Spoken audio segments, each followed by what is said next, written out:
Jack Morris was half asleep at his monitoring station in the deep space listening post when the signal came through.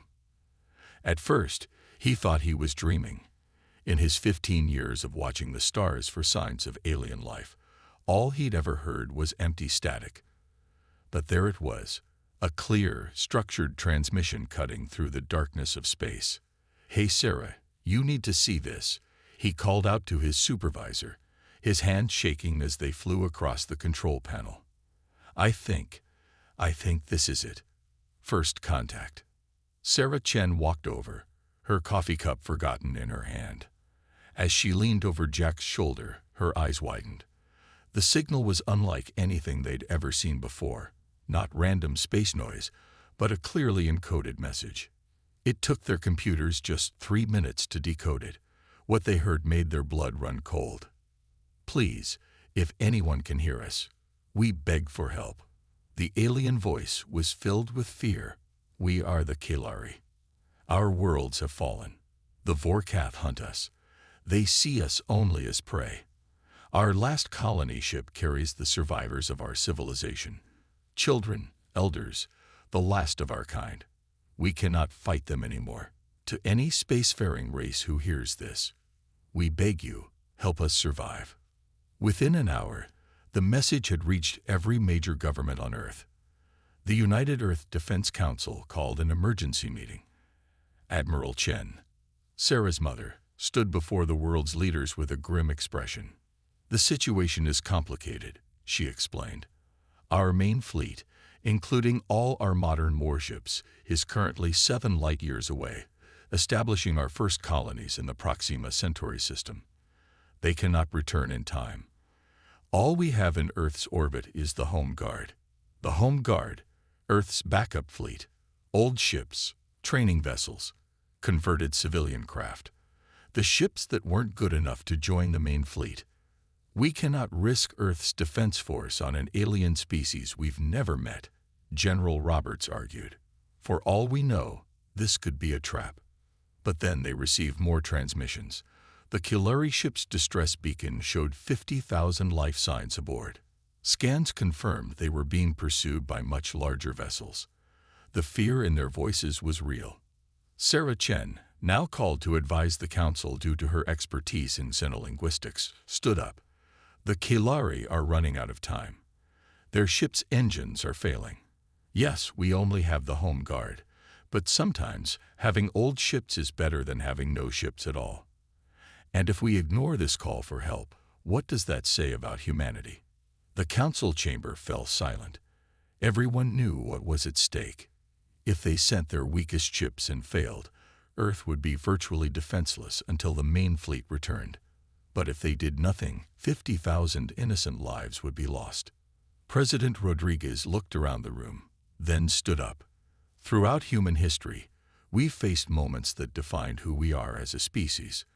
This is one of those moments. The Kalari don't need our strongest ships. They just need someone willing to help. And humanity has never turned its back on a cry for help." He turned to Admiral Chen. "Prepare the Home Guard for immediate deployment. And Sarah," he looked at the younger Chen, "given your combined experience in xenolinguistics and your past combat record, I'm promoting you to acting captain. The fleet is yours." As the orders went out, humans around the world held their breath. They were about to travel into unknown space, face an unknown enemy, and try to save an unknown species, all with their weakest ships. But sometimes, being underestimated is the greatest advantage of all. Captain Sarah Chen stood in the command center of Earth's orbital station, looking at the ships gathering before her. If someone had told her a week ago that she'd be leading humanity's first combat mission against an alien species, she would have laughed. Now, watching her fleet assemble, she wasn't sure whether to laugh or cry. "Well, they're not pretty, but they're all we've got," said Commander Mike Rodriguez, her newly appointed second-in-command. He gestured at the main screen showing their assembled forces. The EHS Yorktown, their flagship, was a 30-year-old destroyer. Its gray hull showed patches of newer metal where repairs had been made over the years. For the past decade, It had served as a training vessel, teaching cadets the basics of space combat. Now it would have to remember how to fight for real. "Status report on the mining vessels," Sarah asked, turning to face Lisa Wong, their chief engineer. "The Red Dawn, Steel Heart, and Mountain Breaker are as ready as they'll ever be," Lisa replied, checking her tablet. "We've attached military-grade shields to them, and their mining lasers have been modified for combat. They're not warships, but they can put up a fight." The 3 converted mining vessels were massive, bulky ships designed to break up asteroids and process ore. Their crews were tough, experienced spacers who knew every trick about operating in dangerous conditions. They weren't soldiers, but they were survivors. Next came the EHS Nightingale, a hospital ship that normally handled everything from space construction accidents to colony health emergencies. Its white hull gleamed in the starlight, marked with red medical crosses. Dr. James Carter, its chief medical officer, had insisted on joining the mission despite the risks. "The Nightingale's sensors are actually better than anything else in the fleet," James explained during the briefing. "They're designed to scan living tissue down to the cellular level. If these Vorkath have any biological components in their ships, we'll find them." Rounding out the fleet were 5 corvettes, small, fast ships normally used for rescue operations and short-range patrols. They were the newest ships in the group, but they were still considered too weak for the main fleet. "Captain," called out Lieutenant Emma Torres from the communication station, "all ships report ready for departure. The Kilari signal is still transmitting from Sector 47A. Their colony ship is moving, but slowly. The Vorkath pursuit fleet is gaining on them." Sarah took a deep breath and pressed the button for fleet-wide communication. "This is Captain Chen to all ships. I know we're not what people think of when they imagine humanity's defenders. The Yorktown is old. The mining ships weren't built for battle. The Nightingale has never fired a shot in anger. But right now, we're all that stands between 50,000 innocent lives and extinction." She paused, looking at the determined faces on her screen. "We have something the Vorkath don't expect: human ingenuity. Every person in this fleet is here because they chose to help strangers in need. That's humanity's real strength. Now, let's show these aliens why you should never underestimate Earth's children, no matter what ships they're flying." The fleet moved into formation. The Yorktown took the lead, with the mining vessels forming a protective triangle around the Nightingale. The corvettes spread out in a scouting pattern. "All ships, prepare for long-range jump," Sarah ordered. "We're about to make history, either as heroes or as fools. Either way, we're doing it together." As one, the unlikely armada disappeared into the darkness of space, racing to answer humanity's first alien distress call. The human fleet dropped out of faster-than-light travel at the edge of what their scanners called the Chaos Zone. Captain Chen immediately understood why. Space itself seemed to twist and bend before them, filled with strange energy patterns and swirling clouds of debris. "Ma'am, our sensors are going crazy," Lieutenant Torres reported from her station. "The old systems on the Yorktown can't make sense of these readings." Before Sarah could respond, a gruff voice came over the comm. It was Captain Marcus Webb of the mining vessel Red Dawn. "Captain Chen, requesting permission to take point on navigation. This mess looks a lot like the Kuiper Belt mining fields back home, just bigger and angrier." Sarah studied the seasoned miner's face on her screen. His gray beard couldn't hide his confident smile. "Granted, Captain Webb. Show us the way." The 3 mining ships moved to the front of the formation. Their crews were used to navigating dangerous asteroid fields while searching for valuable minerals. To them, this wasn't much different, just another day at work. "Look for the ripple patterns," Webb instructed the fleet. "See how the debris flows. Follow those lines, and we'll find safe passages. Mining rule number 1, the rocks always show you the path." As they carefully made their way through the Chaos Zone, their sensors finally picked up what they were looking for: 2 distinct groups of ships ahead. "Contact," Torres called out. "I'm reading one large vessel, heavily damaged. energy signature matches the Kilari distress call. And behind them, she paused, her face paling. 3 massive ships in pursuit. They're huge, Captain. The Vorkath hunter ships were unlike anything humans had ever seen. Each one was nearly twice the size of Earth's largest vessel, shaped like predatory sea creatures with sharp, angular hulls that seemed designed to strike fear into their prey. Kilari colony ship. This is Captain Sarah Chen of the Earth Defense Force. Sarah broadcast on the emergency frequency. We received your distress call. We're here to help. The response was immediate, filled with both hope and disbelief. Earth vessels, this is First Speaker Corin. Please hurry. Our engines are failing. The Vorkath, they're getting closer. Suddenly, the 3 hunter ships changed course. They had noticed the human fleet. They're scanning us, Dr. Carter reported from the Nightingale. Their sensor beams are incredibly precise. They're analyzing us. Sarah watched as the massive alien vessels moved with predatory grace. They're sizing us up, she realized, like animals studying potential prey. The largest Vorkath ship transmitted a message. The universal translator took a moment to process it. When it came through, it was filled with contempt. Lesser beings, the Vorkath commander growled. You dare to interfere with our hunt. Your vessels are weak, outdated, primitive. Leave now, and we might let you live. Sarah looked around her bridge. Every face showed determination, not fear. She opened a channel to the Vorkath ship. This is Captain Chen. Those 50,000 lives you're hunting. They're under our protection now. You want them? You'll have to go through humanity's ships first. As you wish, the Vorkath replied. Your ships will make amusing prey before we finish our hunt. The 3 hunter ships began to move into attack formation. On the Yorktown's bridge, Sarah allowed herself a small smile. The Vorkath had just made their first mistake. They'd dismissed the human fleet as weak. They were about to learn that humanity's greatest victories often came from being underestimated. The first Vorkath attack came without warning. Their largest hunter ship fired a series of energy blasts at the mining vessel Steelheart, clearly expecting to destroy it in a single shot. Instead, something unexpected happened. Ha! Captain Maria Gonzalez of the Steelheart shouted over the comm. Their weapons are designed to punch through military armor. But mining ships were built to survive asteroid collisions. The Steelheart's thick hull, reinforced to withstand impacts from space rocks, had absorbed most of the blast. It was damaged, but far from destroyed. Now it's our turn, Maria announced. Let's show them what industrial mining lasers can do.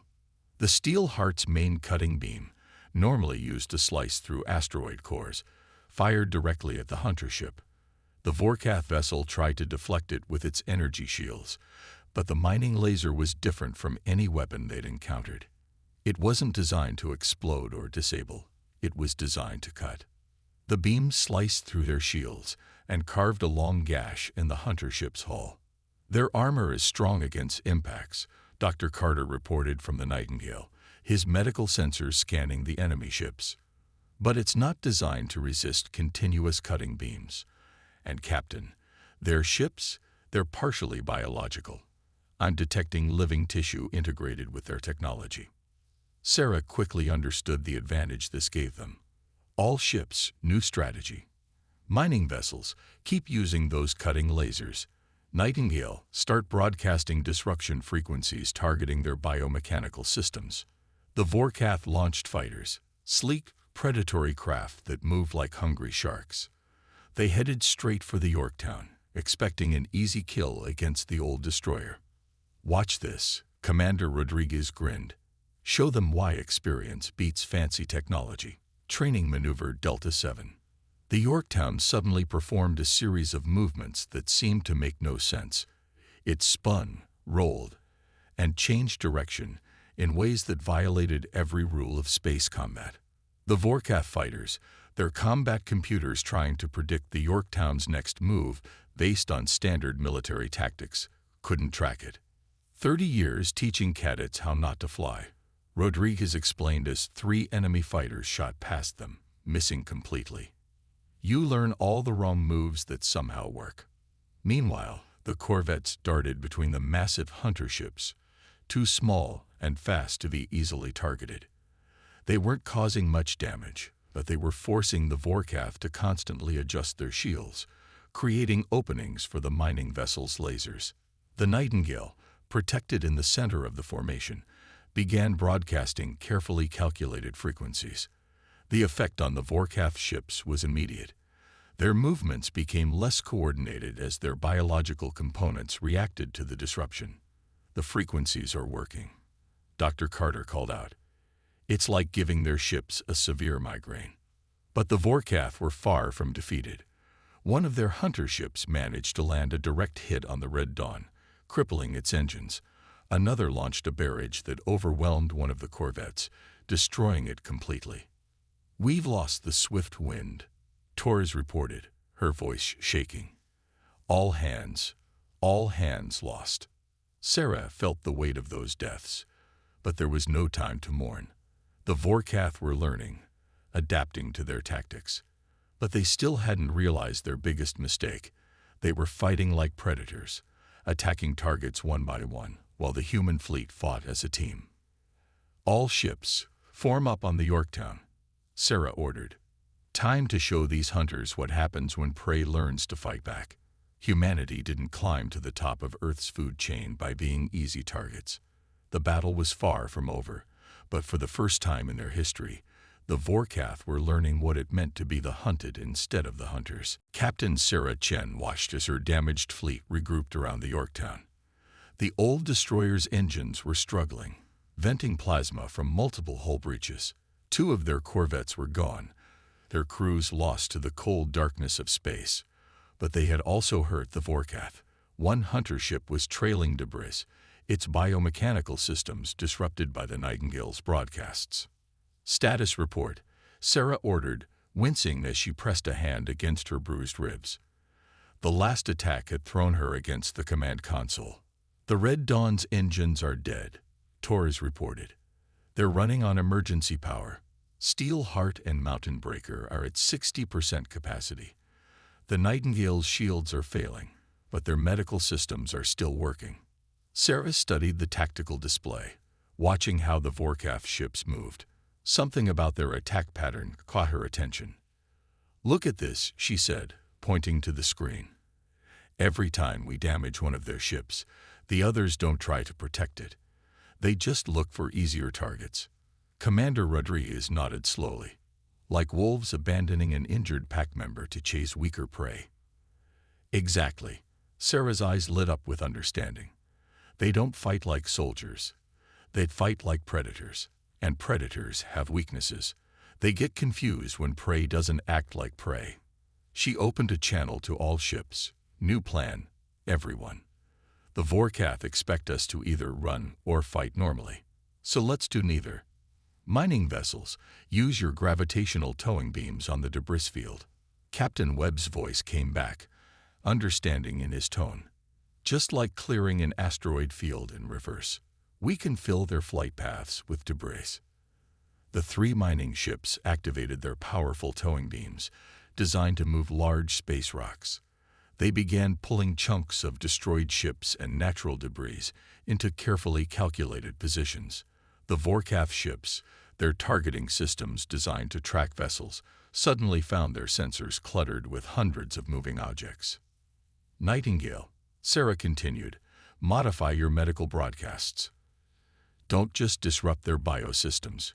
Confuse them. Make their ships feel things that don't make sense.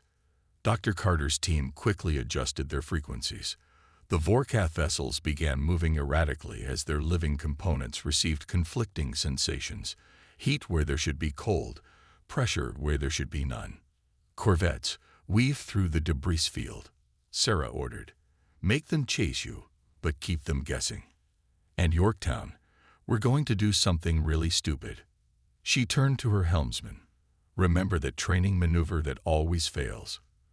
The one we tell cadets never to try because it never works. We're going to do that. Right now. The Yorktown suddenly cut all power, appearing dead in space. As the nearest Vorkath hunter ship moved in for the kill, the old destroyer executed a move that violated every rule of space combat. It used its emergency thrusters to spin in place, while restarting its main engines, creating a spiraling pattern of movement that no combat computer could predict. The hunter ship's shots missed completely. Before it could adjust, the Yorktown fired everything it had directly into the wound that the mining lasers had carved earlier. The massive alien vessel shuddered, its biomechanical systems finally overwhelmed by the combination of physical damage and the Nightingale's disruptive broadcasts. That's one. Rodriguez shouted as the hunter ship's lights flickered and died. For the first time since the battle began, Sarah allowed herself to smile. The Vorkath were learning a lesson that Earth's prehistoric predators had learned long ago.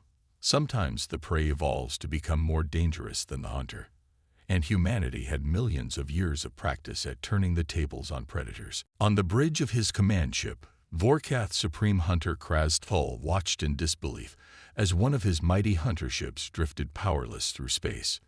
In his species' 1,000 years of hunting, this had never happened.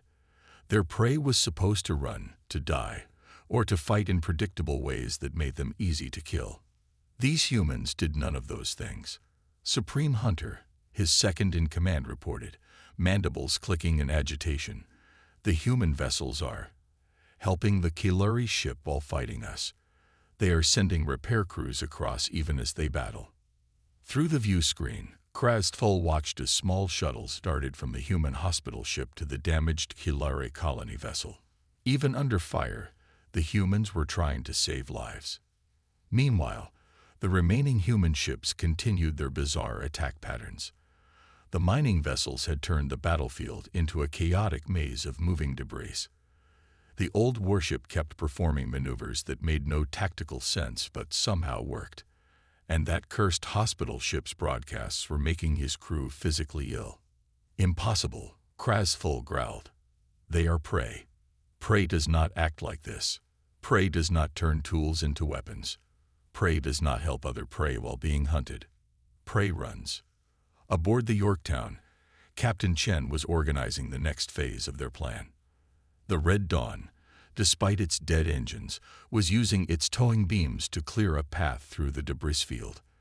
The Kiluri ship was slowly limping through this safe corridor, while the Mountain Breaker and Steel Heart provided cover with their mining lasers. "Captain," Dr. Carter called from the Nightingale, "we've got Kiluri engineers working with our repair crews now. They're catching on quick, smart people. We might be able to get their main engines back online." Sarah nodded. This was humanity's real strength, not just fighting, but working together, helping others, adapting to any situation. "Keep at it, Doctor. How are the biodisruptor broadcasts working?" "The Vorkath are definitely suffering," Carter replied with professional satisfaction. "Their biomechanical systems can't handle the conflicting signals. It's like their ships are getting motion sickness." The remaining Vorkath vessels launched another attack, but their movements were becoming erratic. Their perfectly coordinated hunting patterns were breaking down as the human fleet's unconventional tactics confused their combat computers and biological systems. "They're not used to prey that fights back," Commander Rodriguez observed. "Much less prey that innovates mid-battle." Sarah watched as one of their remaining corvettes executed a perfect dive through the debris field, leading a group of Vorkath fighters into a trap where the Mountain Breaker's lasers were waiting. "This isn't just about fighting back," she replied. "Look at how our crews are working with the Kiluri already. We're showing them something the Vorkath can't understand. Different species helping each other, adapting together." The Vorkath command ship suddenly broadcast again. Krasthul's voice was filled with frustrated rage. "What are you? Why do you not behave as prey should?" Sarah stood up, despite her injuries, and responded, "We're human beings. We evolved on a world where we weren't the strongest, fastest, or toughest species. We survived by being smarter, by working together, and by turning nature's challenges into advantages. Everything you see is a weakness. Our old ships, our civilian vessels, our desire to help others. These are our strengths. She looked at her determined crew. We're not prey. Supreme Hunter. We're humanity. And we've spent our entire history teaching predators why that's an important difference. Supreme Hunter Krasful faced a decision no Vorkath commander had ever made before. One of his hunter ships was dead in space. The other was struggling to function as the human hospital ship's broadcasts wreaked havoc on its biological systems. His own command ship's sensors were nearly useless, confused by the endless swarm of debris. The human mining vessels kept moving around. And now the Kilari ship's engines were starting to power up again, repaired by the combined efforts of human and Kilari engineers. Supreme Hunter, his second-in-command, reported, "We cannot predict their movements. Our combat computers cannot understand their tactics. And our crews are asking questions they should not ask." "What questions?" Krasful demanded. "They ask why prey would risk death to save other prey. They ask how mining tools can defeat hunter ships. They ask if we are truly the superior species we believe ourselves to be." On the Yorktown's bridge, Captain Sarah Chen watched the Vorkath command ship's erratic movements. The old destroyer was barely holding together. Emergency force fields contained hull breaches on 3 decks, and half their weapons were offline. But they had achieved something incredible. The Kilari ship reports main engines at 60% power, Lieutenant Torres announced proudly. "They're ready to move." The repair teams did it. "Captain," Dr. Carter added from the Nightingale, "our scans show the Vorkath crews are in biological distress. Their hierarchical command structure is breaking down. They've never faced a situation like this." Sarah nodded. The predators had become confused, unsure. And confused predators often retreated. "All ships, form up around the Kilari vessel," she ordered. "Mining ships, clear us a path out of the debris field.